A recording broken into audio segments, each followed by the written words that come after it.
Oh, John Moran, you're back at the scene of that you left. How many years ago? We're gone 5 years next March or next April from Westport. This was our meeting ground. This is where we had the shop, the Long Acre. And it was a great, after being away for 16 years I came back, actually probably 16 years I came back to Westport. Meg is Australian, kids were all born in Australia, and we opened the shop here. We were back from 2002 to 2009. And what did you sell in there? Sold antiques, collectibles, vintage, retro, anything basically that could be of interest to anybody. You know, anything over 30 years old. There was no limits or boundaries. Everything from agricultural things, sometimes the oddest things would turn up that you would always find a customer for. You know, people have an interest, and it's great in the world to have something that's different, that's not Aldi, Lidl, Tesco's or Woolies. It's good to have something that's a link to the past and that people can identify with. And what made you leave? What made us leave? Well, the thing is, you know, life is full of changes. We must embrace change and move with the times. And change is a great thing for everybody. So we left in 2009. Of course, I had an accident, which would have been one reason why. But also, Meg was Australian and kids were all born there. We felt it was time to go back again. And how do you like it down there? How do I like it? It's fair to say those big airplanes go both ways.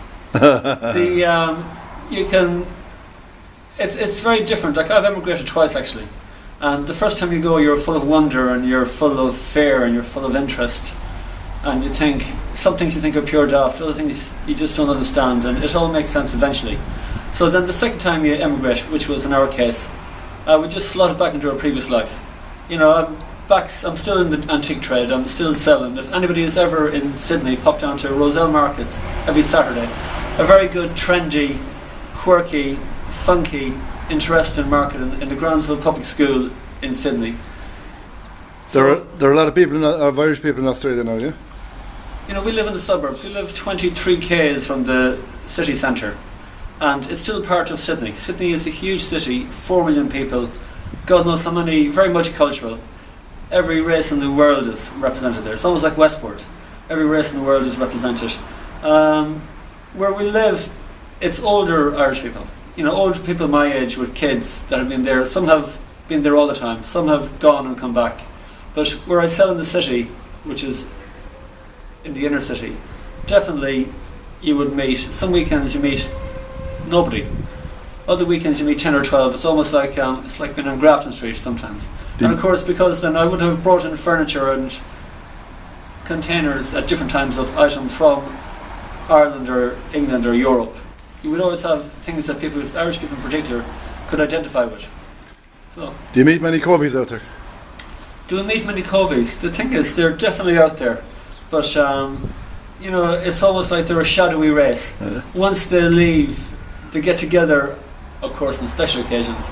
But off the top of my head, from Westport, there's a few around, but everybody's busy. Everyone's busy, yeah. And of course, particularly, you know, at the famous our age again, and of course, age is only a number.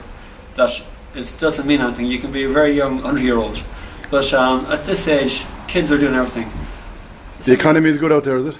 The economy is better than Ireland. Yeah. From the point of view that they had very strong political leadership. The Australians call, what we would call a recession, the Australians call the GFC, Global Financial Crisis. And that's when the banks went down, Lehman's went down in America. At the time our Prime Minister was Kevin Rudd, and finance spokesman Wayne Swan. They introduced all these stimuluses straight away. They were the first in the Western world to introduce stimuluses. Not austerity, but stimuluses. And have they built up a debt?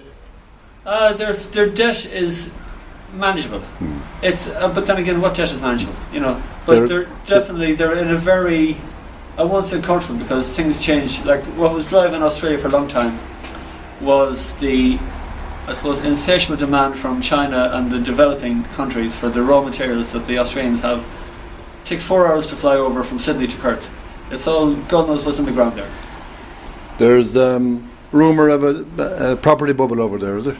Rumour of a property bubble. Well, of course, we're back 5 years. Sydney was always expensive. And definitely, Sydney was always expensive.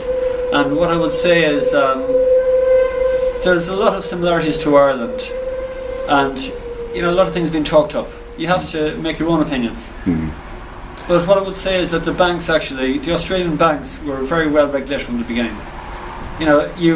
What you can borrow is based on multiples of what you earn, and there's no fudging, there's no faking stuff. You either earn it or you don't. And they stick to it. And they stick to you, very strict, without a shadow of a doubt. How often do you come home? Well, this year I've been very lucky. This year I was home in April for Dad's 85th birthday, and I'm home again now for a quick visit this time. So it's great. I just missed the All Ireland, I missed Mam's birthday, and I missed Helena's major birthday as well. So I missed all the big events, but I'm here for the consolation afterwards.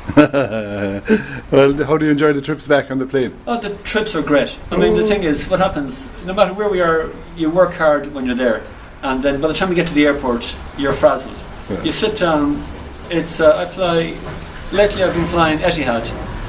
Etihad will get you to Dublin, Sydney, Dublin. From when you take off to when you land, it's 27 hours. So basically, I get up and walk on the plane a lot, always get an aisle seat. Etihad very good, 2 hour stopover in Abu Dhabi. It's good, you're here. You have to accept the fact that you can't go anywhere. Exercise, watch movies, relax. Don't get frazzled. Frazzled is no good. Enjoy the trip back. Enjoy the trip back. It's great to be here. Good man.